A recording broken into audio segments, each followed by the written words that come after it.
7 straight and a 7 down. Black on red, the shoulder patch of the 7th Infantry Division, my outfit. They call us the Hourglass Division. You can see why. There's something else about an hourglass that fits the 7th.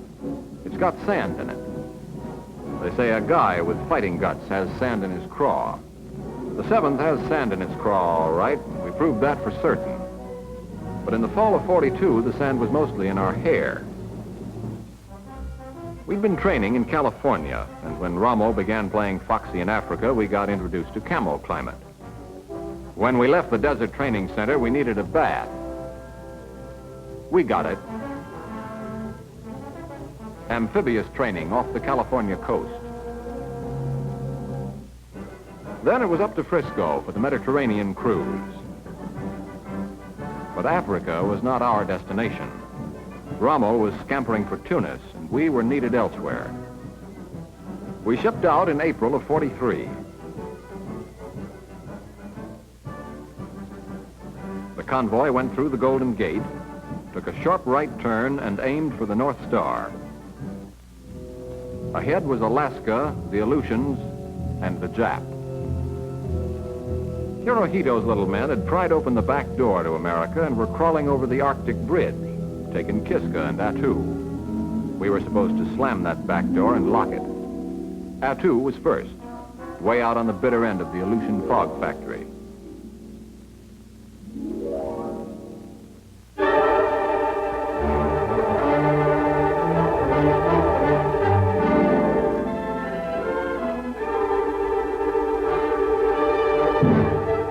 Bet every man carried a one-each hollow feeling in the pit of his stomach on that trip to the beach. Our division commander was General Brown. The hourglass was turned. The sand was running through. The 7th had gone to war. We didn't know much about Attu. Most of the places on it were named later for our heroes. But the plan called for the main force to land on Blue Beach and push up Massacre Valley to Jarman Pass, where they'd meet the northern force working down from Red Beach above Holt's Bay. Then together, we'd go after the enemy around their main camp at Chichagof Harbor. The first wave got ashore at Blue Beach without any trouble. They moved up Massacre Valley. Other waves followed, lugging their equipment by hand over the snow and tundra. The northern force sneaked ashore at Red Beach, hauled their gear up a 20-foot cliff, and started around Holt's Bay. The artillery worked over the snowy hills. The fight had begun. The Japs were dug in high up on the mountains, and the elevators weren't running. The main force got the Jarman Pass the first day. A week later, it was still there. But the northern force had been fighting their way along Holt's Bay, and that put us on both sides of the pass. So the Japs took off to the east. We joined our line then and chased them over Robinson Ridge and Serrano Nose and Fish Ridge and through Levacy Pass into a tight, hard pocket around Chichago. We began to learn about war, how it feels to get hit, and how frozen feet can be just as bad. We learned the price of victory. We learned about heroism. Private Joe Martinez, for advancing alone to inspire his battalion, the Medal of Honor, posthumously. We learned about banzai charges. One night, 500 screaming Japs threw a flying wedge down Jimfish Valley. We cleaned up the mess, moved into Chichago, and the battle was over. After 19 days and 2,300 enemy dead. This was the first American soil retaken from the Jap invader. The back door to America was closed and bolted, courtesy of the 7th Division. We said goodbye to the Northern Lights then and headed south, but we didn't go home. The next stop, Hawaii. A little fun, chance to thaw out, and practice on landing craft of a different sort. Then some training that was guaranteed to teach you or else. We wanted this training, believe it or not, because on Attu we'd learned what any Boy Scout can tell you. It pays to be prepared. But Uncle Sam was busy shopping for Pacific real estate at the end of 43, and some unwanted tenants had to be evicted, so the 7th Division packed its duffel and headed out to take possession.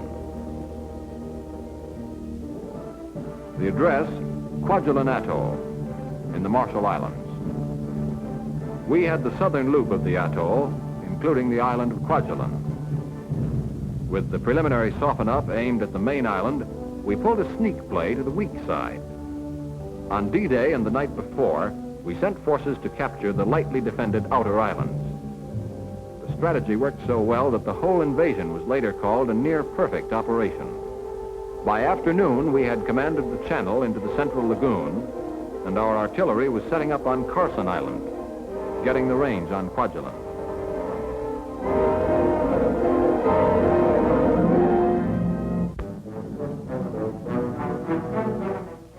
D-Day +1, February 1st of 44, we turned our attention to Kwajalein, a strip of coral shaped like a banana. The artillery could help us from Carlson. We were landing from the seaside on the southern tip. The island was divided up the middle. 2 regiments were assigned. Each regiment got half a banana and 3 days to peel it. At dawn, the Navy, the artillery, and the 7th Air Force started dumping explosives on that little island till we thought it would sink.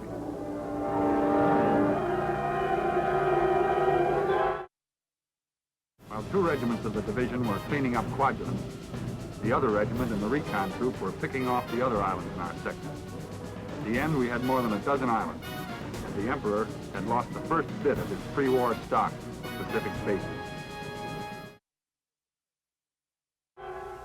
For the second time, the hourglass was turned.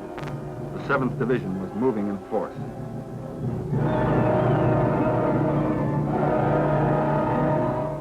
The Amtraks bumped over the coral reef and headed for shore. The Navy moved their fire then, but the artillery kept shooting until we wondered if they'd been told about the landing. That was the plan. We crossed the beach right through the smoke. The artillery shells walked down the island 3 steps ahead of us.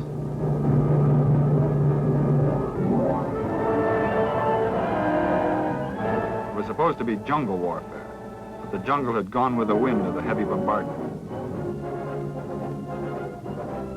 It was battle in 1,000 acres of city dump. And every pile of rubbish, a possible sniper.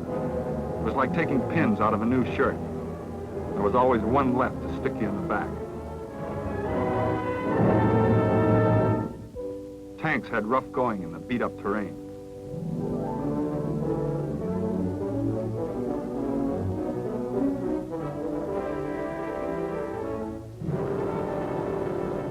We crossed the airstrip and saw why this stepping stone was needed for our road back to the Philippines.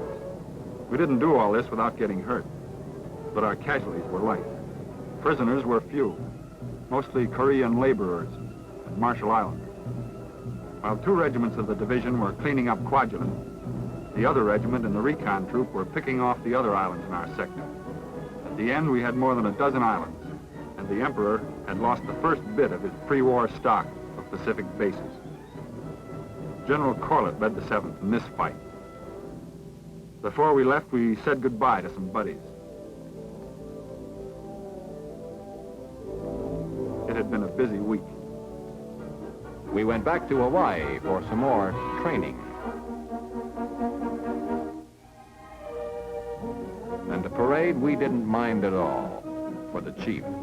General Arnold took over the division in Hawaii. That's him standing by the car.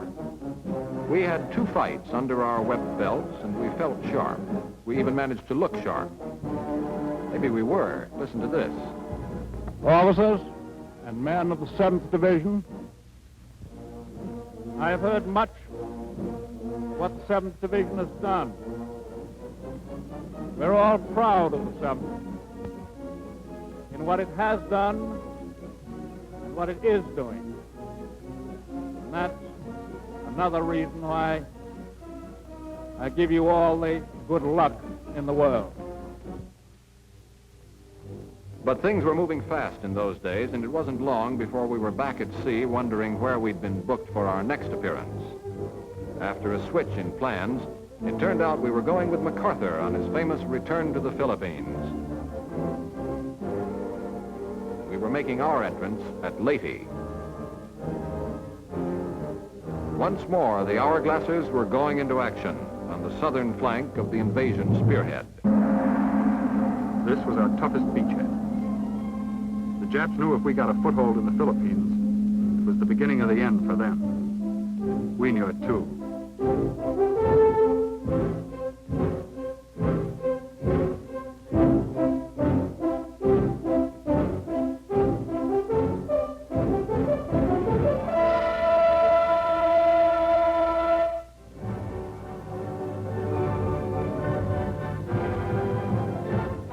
We pushed hard and broke through.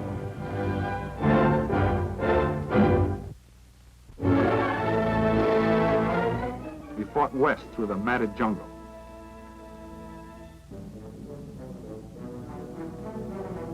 Took the airstrip and went into Dulag. Then on to Barawan and north to Dagami.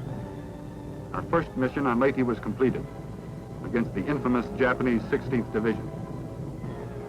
The death march out of Bataan was their idea. This was lesson 3 in our study of world climates. Type jungle tropical, with hell and high water. We were liberators now, and in every town we got a reception. Even the animals were friendly. The Jap 32nd Army was going to make a stand, all right, and on their own terms. They were waiting for us in prepared positions.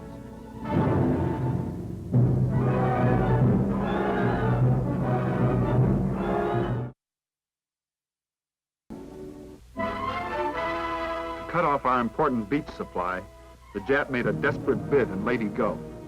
It was a close call, but our Navy landed a Sunday punch from which the Imperial fleet never recovered.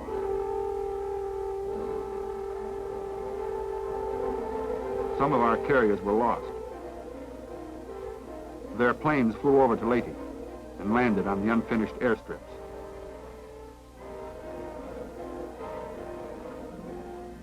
Thanks to Navy men like this, our beach areas were secure. After Dagami, the 7th Division got orders to turn south, sweep the lower part of the island, and move to the west coast. Final objective, Ormond. Those were big orders. Skirting the central mountains, we pushed south to Abu Yard, beating the Japs at their own game of hide and seek in the sloppy jungle.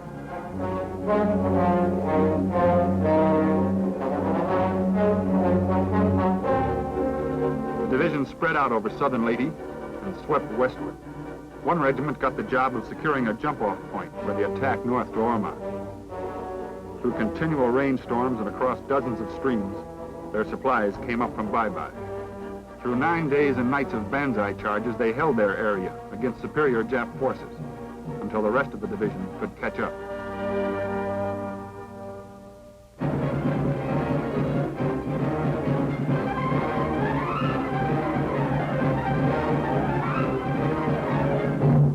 Then the whole corps converged on Ormond. Another division landed from the sea and captured the town. We closed up the gap from the south and took over from them.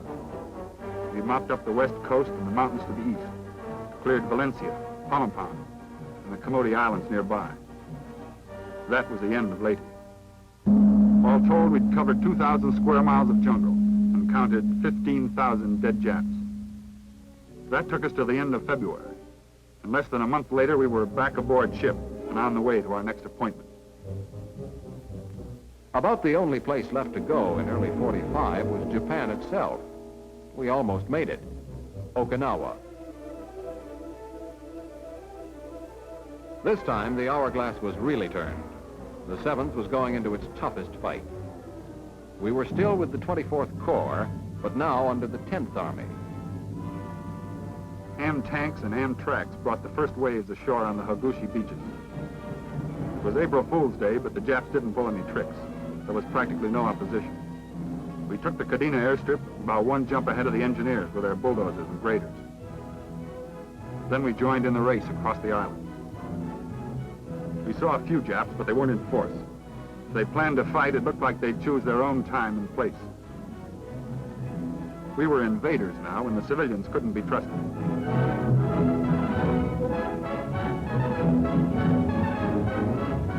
even the ones that smiled and looked pretty. The 7th Division won the race to the East Coast. In 2 days, we'd cut the island in half. Then we turned south as the left flank of the advancing line. The advancing got tougher. The Jap 32nd Army was going to make a stand, all right, and on their own terms. They were waiting for us in prepared positions.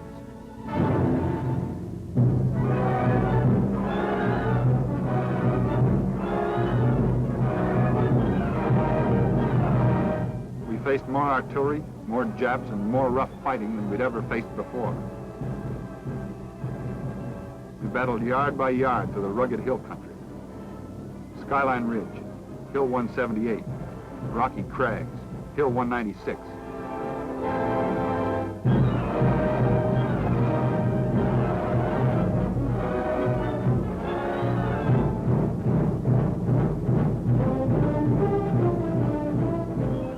It was tough, dirty, and deadly. In 12 days of continuous attack, the 24th Corps smashed the Machinado-Oki line. But the worst was yet to come. We found ourselves up against the real backbone of the Okinawa defense, the Shuri Line, solid fortifications, fancy cave systems. This would take some doing. The 10th Army began an all-out drive.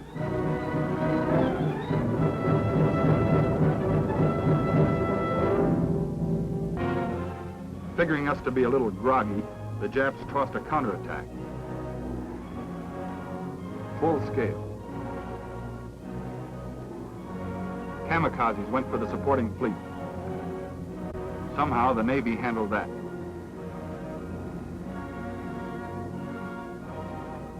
They launched attacks all down the line with artillery support. That hurt, but we took it. Their beach landings failed.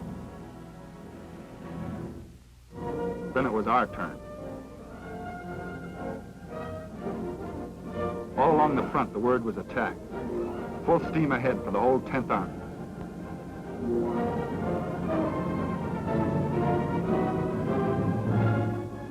After 41 days of combat, the 7th was given a 10 days rest.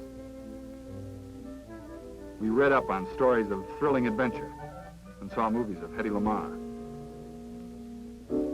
To our cemetery came General Buckner, 10th Army commander, to pay his respect.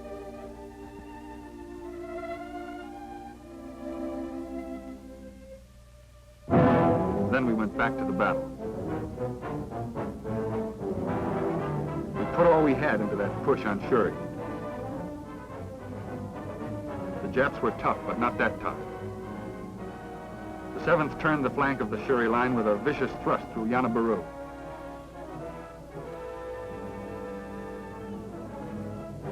The line crumbled and the Japs retreated south.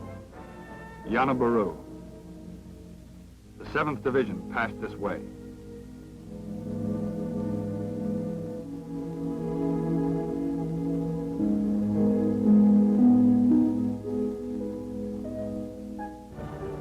There was still more to Okinawa. We took the Chennai Peninsula, in spite of rain and mud that made the going sticky, and kept the tanks to the roads.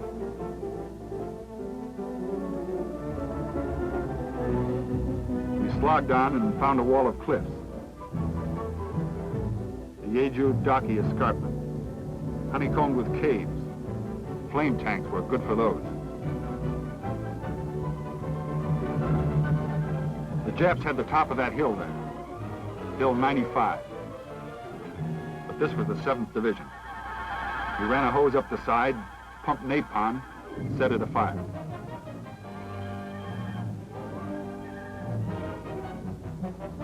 Then we went up and took the hill.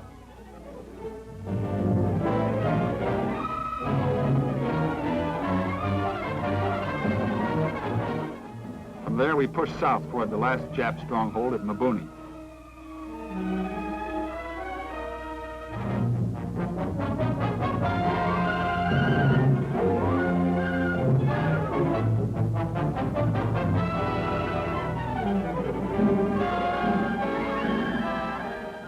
With the sea at their backs, the Nips began to surrender in droves.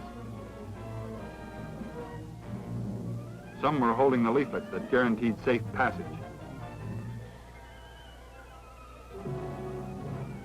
They came in all types and all sizes.